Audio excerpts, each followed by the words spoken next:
سب تعریفیں اس اللہ کے لیے جو تمام جہانوں کا مالک ہے۔ سامعین حضرات، آج میں آپ کے سامنے ایک نظر اپنے وجود پر سیریز کے تحت جس موضوع پر روشنی ڈالوں گی اس کا عنوان ہے خوش آمد۔ ہم سب کی زندگیوں میں تعریف، تحسین اور مدح سرائی کو کس درجہ وقت حاصل ہے اس سے ہم بخوبی واقف ہیں، اور خود ستائش کسے عزیز نہیں ہوتی؟ آخر ہو بھی کیوں نہ؟ جب ہمارے خالق و مالک نے اس کائنات کی تخلیق کی، اس کی آرائش و زیبائش مکمل کی اور یہ خیال کیا کہ میں لوگوں میں پہچانا جاؤں، لوگ میری حمد و ثنا کریں، تو پھر یہ کیسے ممکن تھا کہ یہ صفت ہم میں داخل نہ ہوتی؟ اسی لیے جب ہم اس بات کو ملحوظ خاطر رکھتے ہوئے ادب کی دنیا میں جھانکتے ہیں تو ہمیں معلوم ہوتا ہے کہ شاعری کی دنیا میں جس صنف کا اولن وجود ہوا وہ صنف قصیدہ ہے، یعنی جس میں شاعر ارادہ یا قصد کر کے کسی کی تعریف اور توصیف بیان کرتا ہے۔ اور قابل غور بات تو یہ ہے کہ یہ اس دور میں لکھا جا رہا ہے جب آیام جہالت ہے، لوگوں میں آداب شعور بھی نہیں ہے، اور ان لوگوں کا قیام کہاں پر ہے؟ دشت و بیاباں میں خانہ بدوش قبیلوں کی شکل میں۔ لیکن انہوں نے بھی وقت گزاری کے لیے جس شے کو قبول کیا وہ تھا اپنے خیمے، محبوبہ، اونٹنی، اجداد یا پھر قبیلے کے سردار کی مدح سرائی۔ اور پھر صحرا سے اٹھی اس صنف کو بادشاہت کے دور میں وہ مقام اور مرتبہ حاصل ہوا کہ درباروں میں سنایا جانے لگا۔ بادشاہوں اور راجاؤں کو اپنی ستائش اس درجہ مسرور کرتی کہ شاعر کو اعلیٰ منصب، خلعت، خطاب، مال و دولت، جاہ و حشمت سے سرفراز کیا جاتا، اور جستا جستا اس کا رواج کچھ یوں بڑھتا گیا کہ شعراء کو ملنے والے انعام و اکرام، شان و شوکت کے سبب ان میں ایسی حرص اور طمع جگہ پاتی گئی کہ وہ اس کلام میں جھوٹ کی آمیزش مبالغے اور غلو کی حد تک کرنے لگے، اور پھر یہ صنف ایک بوسیدہ عمارت کی طرح ڈھہ گئی۔ اس کے زوال کا پہلا اور آخری سبب اس میں تحریر کردہ جھوٹی خوشامد تھی۔ جو چیز اصل میں ہے ہی نہیں اسے ہوائی لفظوں میں خیالی قلعوں کی صورت میں کب تک معلق کیا جا سکتا تھا؟ اسے تو منہدم ہونا ہی تھا۔ ہمیں بچپن سے بتایا گیا ہے کہ جھوٹ کی عمر نہایت قلیل ہوتی ہے،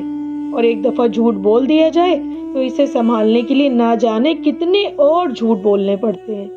تو پھر سامعین حضرات، آپ خود ہی سوچئے کہ جب ماضی کے صفحوں میں اتنی بڑی مثالیں موجود ہیں تو کیوں ہم اس سے عبرت حاصل نہیں کرتے؟ کیوں ہم لکیر کے فقیر بنے ہوئے ہیں؟ جو دوسرے کر کے برباد ہوئے ہم بھی اسی راہ کے مسافر ہیں۔ آخر کیوں؟ اس حقیقت سے بالکل بھی انکار ممکن نہیں کہ ہمیں اگر اپنی تعریف سننا پسند ہے تو یہ صفت ہمیں رب کائنات کی عطا کردہ ہے،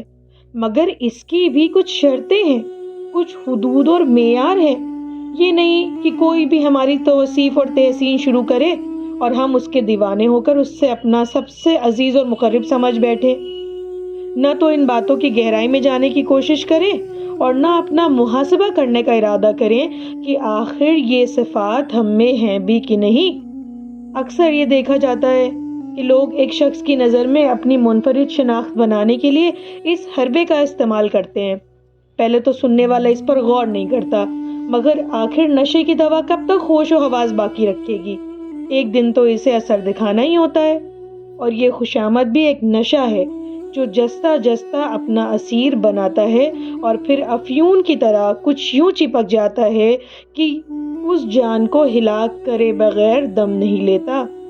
ہم میں اکثر لوگ کسی کام میں ماہر ہوتے ہیں، کوئی لکھنے پڑھنے میں، کوئی سینے پرونے میں، کوئی بنانے پکانے میں، اور جب ہم ان صلاحیتوں کا مظاہرہ کرتے ہیں، اپنی کاوشوں کو منظر عام پر لاتے ہیں، تو ہمارے دل میں بھی یہ بات ہوتی ہے کہ کوئی اس شے پر متوجہ ہو، اس کے لیے اپنی پسندیدگی کا اظہار کرے۔ اب اسی درمیان کچھ ایسے لوگوں سے سابقہ ہوتا ہے جو اس بات کی اس درجہ تعریف کرتے ہیں کہ اگلی دفعہ جب انہیں اس کام کے کروانے کی ضرورت ہو تو ہم خود بخود ان کی مدد کو آگے آ جائیں، اور یہ صاحب ہماری خوشامد کرتے کرتے بلا کسی محنت و کاوش کے اپنا مطلب پورا کروا لیتے ہیں، اور ہم اس راز تک پہنچ ہی نہیں پاتے۔ تو حضور والا، یہ خوشامد اس حد تک تو بہت کارآمد ہے کہ یہ ہم میں نت نئی چیزیں سیکھنے کی خواہش بیدار کرے، ہم میں ہمت اور حوصلہ پیدا کرے، مگر یہ جب اپنے دائرے سے کوچ کر جائے تو وہی ممدوح اپنے مداح کا عاشق بن جاتا ہے، پھر اس کی ہر بات کو اپنے حق میں حرف آخر تصور کرتا ہے۔ اس مداح کے لیے کچھ بھی کرنا، اس کی باتوں پر داد دینا، اس کی پریشانی میں اس کے لیے خود کو قربان کر دینا کچھ بھی برا نہیں لگتا۔ آخرکار وہ ہمارا مداح جو ٹھہرا۔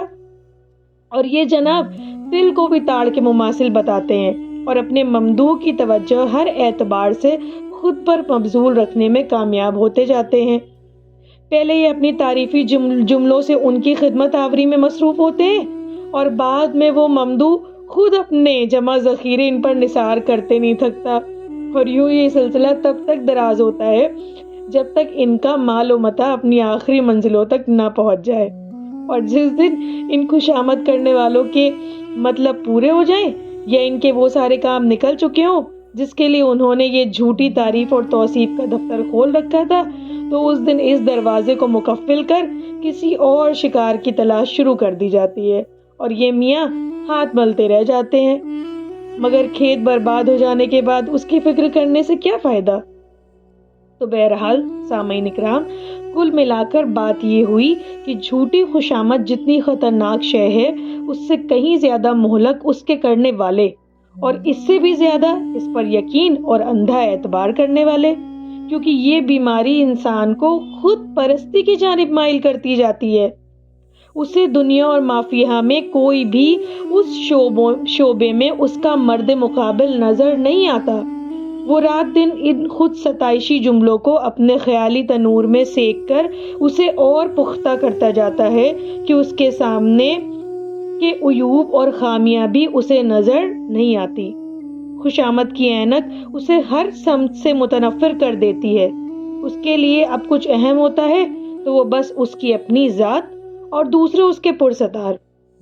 اور پرستار اس سے جھوٹ اور فریب کے جال میں اس طرح پھانستے جاتے ہیں کہ اس کے لیے اس جال سے نکلنا مشکل ہو جاتا ہے۔ ان سارے فسانوں کا حقیقت سے دور تک کوئی واسطہ نہیں ہوتا اور آخرکار ایک دن سارا کھیل مفت خوری کے بعد ختم ہو جاتا ہے۔ تو غور کا مقام یہ ہے کہ ہم وقت رہتے ہی اگر اس بیماری کا علاج نہ کریں گے، اپنے حق میں کہی گئی باتوں پر بلا کسی تحقیق و تفتیش کے یقین کر لیں گے، تو پھر ہمیں اندھیروں کا مسافر بننے سے کون بچا سکے گا؟ ہمیں اپنی خدا داد صلاحیتوں کا استعمال کر اچھے اور برے میں امتیاز کرنا ہوگا، سچ اور جھوٹ کی شناخت کرنا ہوگا، ورنہ کوئی بھی ہمارے ہنر، قد و کاوش، محنت و جافشانی کا غلط استعمال کر اس سے فائدہ لیتا رہے گا۔ ہم یہ بھی نہیں کہتے کہ خوشامد سرے سے بڑی غلط شے ہے، نہیں، ہرگز نہیں، یہ ایک اچھی چیز ہے، لیکن تب تک جب تک اس کا تعلق حقائق سے ہو، جب تک یہ ہم میں نیا عزم، حوصلہ اور قوت عطا کرے، لیکن جہاں یہ ہمیں خود پرستی پر آمادہ کر دے تو پھر یہ اپنے حدود کو پار کر جاتی ہے، لہٰذا ایسے وقت میں اس سے اجتناب کرنا لازم و ملزوم ہے۔ بہت شکریہ، جلد ملتے ہیں ایک نئے موضوع کے ساتھ، تب تک کے لیے سنتے رہیے، محبت بانٹیے، پیار بانٹیے، اپنا خیال رکھیے۔